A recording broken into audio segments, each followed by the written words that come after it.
hidden behind the trapdoor. The spider detects its prey through ultra-sensitive hairs on its legs. When it feels vibration, it springs the trap.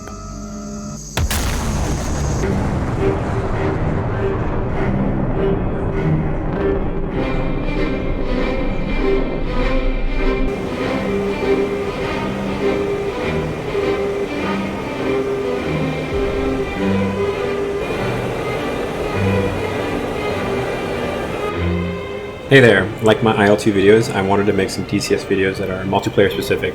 There's a ton of great videos out there that teach you how to fly planes already, so I'm not going to do that. What we will be focusing on here is how to fly the Su-27 in a stealthy way, basically without a radar. And this is specific to the Growling Sidewinder server. This is practice, not theory.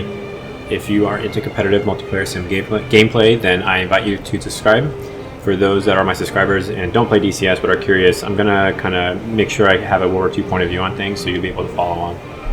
The server and map scenario are pretty straightforward, but it's really important you understand the flow of players so you will be able to sneak up on them because you won't be using a radar. Here you can see all the blue 4 and red 4 airfields, and as you can imagine, everyone just lifts and flies straight to the middle of the map. Now what I want to highlight in this map are the mountain ranges. These mountains is where we will be lurking. And how big are these mountains? Well, they're really, really big, and that's important. Keep in mind that this server is basically DCS's version of IL-2's Berloga server. On here, people are flying the most advanced NATO aircraft and are flying at altitude. They climb and they dump as many radar-based missiles as they can before they in turn get hit by someone else doing the exact same thing on the other side. And this is where the magic happens. If everyone is expecting everyone else to be at altitude and using radar-based missiles, then they're never going to expect a sneaky plane flying low in a canyon without a radar. They won't even bother to look, and even if they do look, it'll be really hard to detect. So we know where we're going to be at. We're going to take these purple paths to get there. Next, really quickly, we're going to go over the key maps and the loadouts. If you already know how to do this, feel free to skip ahead. From the default loadouts, this is what I'd like to take. The missiles that we rely on the most are the R-27ET and the R-73 missiles because they are all infrared guided missiles. The way that we will be targeting is by relying on the IRST system. Basically, it's this big bubble on the nose and it's our all-seeing eye. Basically, it's a huge thermal camera that looks for heat signatures. As we fly around in the canyons with our radar off, we will be moving this camera around, looking high above us and looking for heat signatures. And once we pick one up, we're going to maneuver ourselves to the side and behind the other plane to engage them. This way, they'll never see us on our radar. And the beauty of this is because people are so reliant on their technology, they end up spending most of their time looking at their screens instead of actually looking around. So because we're firing infrared missiles at them, they're not even going to get a warning. And because their head is buried in their screens on their cockpit, they're going to have no idea. Now that we've set the scene, let's actually go do it. The rest of the video is just going to be live examples, and I'm going to break down some key parts so you can pick up some tips. As you can see, I'm flying extremely low and in a canyon. The reason why is shown here. It's my RWR and it's silent.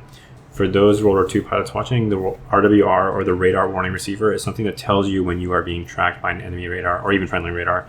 And if it's silent, then that means no radar can see me and I'm basically flying in stealth. The radar waves don't have an angle on me because I'm so low in the canyon. So you'll see in some videos that I'll glance down to see if I'm unseen or not. Now the second thing is that there's an enemy bandit indicated by the caret symbol here on my my data link right here. And basically what's working, the way this is working is friendly planes see this guy or friendly radars see this guy and the information is being fed to me. So they're blind to me, but I'm not blind to them. This guy's moving away from his airfield and we're moving to intercept. So I know he's out there and I am cycling through different targeting modes to see if I can pick him up. I see him on my RWR, my data link, he's very close. And with the head tracking, I'm able to target him and I start moving in. He's moving perpendicular to me, so this is ideal because I have sight on basically his exhaust nozzles. And his radar is probably not pointed at me and I'm able to take a shot off. And this guy probably has no clue that this missile is even coming because it's an IR missile. He's not going to get a warning at all. And I'm pushing right into him because if he were to see it, he's going to break. But it doesn't happen, so he gets splashed. So this is a super easy, clean kill. Guy probably had no clue that I was there. And it's all because I was able to sneak in and get within IR missile range. So let's go to another example.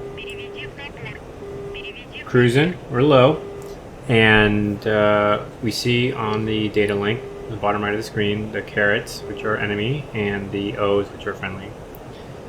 And we're not burying our head in the cockpit, because if you look straight ahead, we see contrail, and this is probably the enemy, because it looks like he's heading the same direction as the caret on the data link. So the thinking here is he's kind of already passed us. So our biggest threat really are the guys coming in from the left-hand side. So we basically need to burn toward them, burn being using our afterburns, and try to cut into them as quickly as possible. And the IRST, or that bubble on the nose, that the big thermal camera is looking, and something very important is about to happen, which is this. And those 3 dots mean that a thermal signature has been picked up, and I slew over to it and I targeted it, and now I have a lock, and we're playing the game now. All of a sudden the lock has broken. He might have just been splashed, he might have ducked below the ridge, and we just don't see him. And being conscious of the fact that we have people burning toward us, or heading toward us I should say, I turn into it and trying to stay low and pick up another heat signature. I'm diving to stay low, hoping that he doesn't see me. He's probably looking up ahead at a higher altitude, and just as I get into range, I let one off, and as you can hear, that warning symbol means that I'm getting locked up. So I dive into the canyons. So I wasn't hit there, I actually hit my air brake by accident, and they fire at me and I start dumping chaff. And the plan here is to just chaff and hide right, and broke the lock, and there we go, we got the kill. Okay, so this is a longer scenario. I think this is actually the best one if you really want to learn, and I purposely put it not at the front of the video because this one takes more time to explain. It's a slow burn, but it's actually the most, I think, the most classic example, what I generally see. So I see this guy ahead of me on my data link, and he's going perpendicular to me. So I want to make sure I don't fall into his radar cone, because the radar's on his nose and it's going to be pointing forward in a cone. So what I do is I dive into this canyon here. I'm going to go parallel to him, but I'm going to go in the opposite direction. And basically what I'm trying to do is slot in to get behind him, or to the side of him at least. And you can see that this lady is screaming at me about an altitude warning, which is annoying, but it's just part of the game. I'm staying low, and we're really focusing on the data link.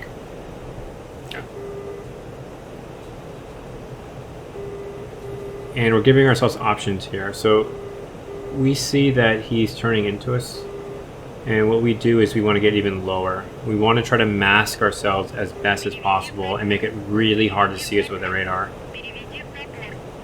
And you can see on the RWR on the bottom right, it's lit up. Oh, and now it just turns off. So now this is permission. This is permission to go press him and push it, because he doesn't see us, and we know he doesn't see us because our RWR warning is off. So what's going through my head is that I'm thinking that he's probably going to be up high, and I look really quickly. Don't want to bury your head in the cockpit too much. You want to be looking around for contrails. And I don't know if this was lag or whatever, but all of a sudden he's heading to the right. So I'm burning toward him, my afterburners are on. And the idea here is, you know, he just went off of data link. We know he's out there, and I checked the kills, make sure there weren't any kills recently. And we know he's out there. He might be in a canyon himself. And what we're gonna do here is we're gonna start cycling through different scanning options. I don't see anything with this option. And then I go into vertical scan and I start spamming the button, the lock button, and then it picks him up. And this is one of the most important things, because you need to be able to cycle through a bunch of different scan options and spam your lock button as quickly as possible to pick up a lock. And let's see what the missile does. So it didn't connect yet. I still have a lock on him. He might have broken, and I switched into my closest IR missile, and you can see now I'm in range. I'm locked, and I just started dumping, and I kind of screwed this up because I thought he was in front of me, but really he was more to my left, because you can see the missiles swung off to the left so much. And I can see on data link he's turning hard to the left, and I'm just pressing him. Now he's dead, and that's an F-18 down to an Su-27, and that's a matchup that he should win, but I totally snuck up on him, and by the time he knew I was there, it was already too late for him. Okay, so this is the second to last example. I am, again, low and cruising, and I slew over and targeted a heat signature by using the number 2 targeting option, the BVR1. And you can see on the data link up ahead that it's a real mess up ahead. So I'm staying quite low. And if I remember correctly in this scenario too, the American AWACS is down, and you'll see what happens with that. So I'm checking my RWR. I have something looking at me, but I think it's a friendly. So I'm just pressing along. And I lost the lock, so I switched over to the helmet tracking, and I hadn't picked it up yet. Again, get a target. I flash my radar on and off with the I button to make sure it's friendly, and it is. And I let an ET go.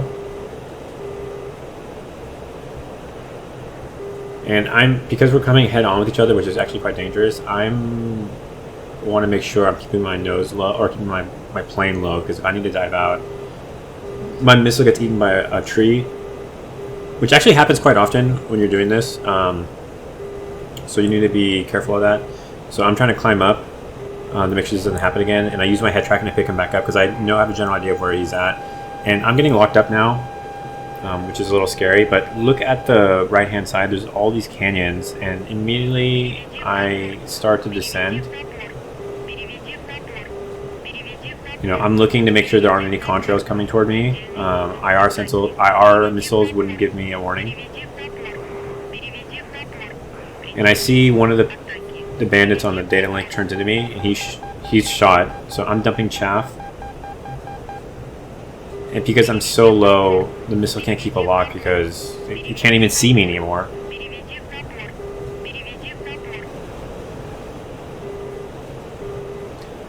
So at this point, I've basically gotten away, and I'm thinking of going back in because like I said, I think the American AWACS was down at this point, so they're pretty much in the blind.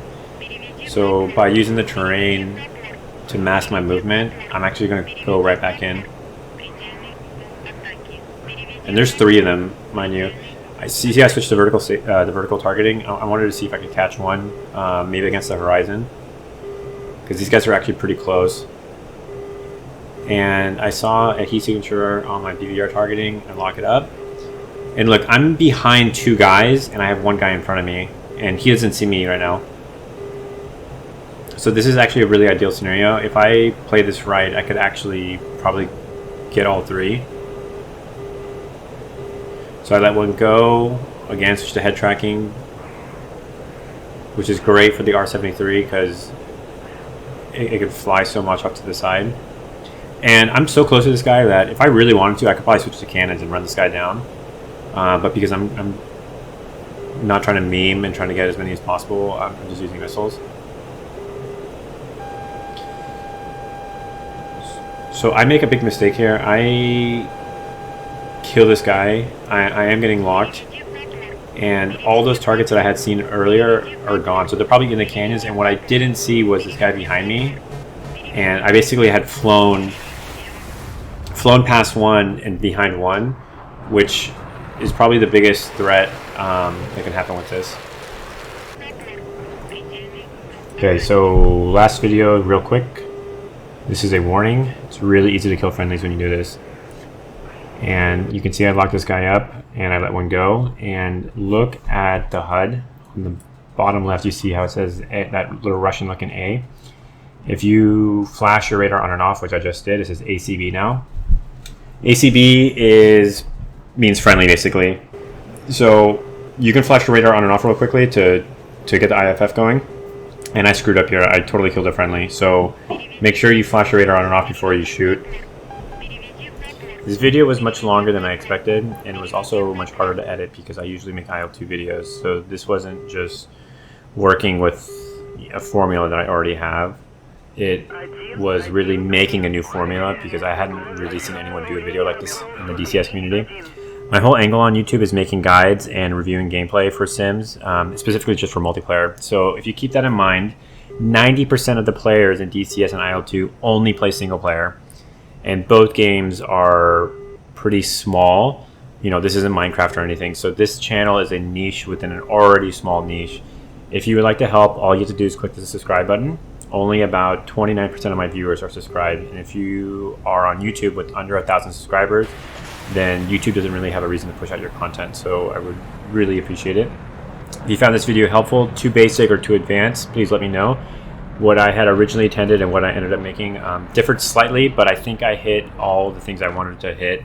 If you think I missed the mark, then feel free to tell me. This channel really focuses on IL-2, but I am occasionally going to be doing some DCS videos. I have another Su-27 sortie review in the works, and I think I might make a similar video to this, but with the MiG-21. So I hope you guys have a good day, and I hope you guys enjoyed this. Please let me know in the comments, and thank you.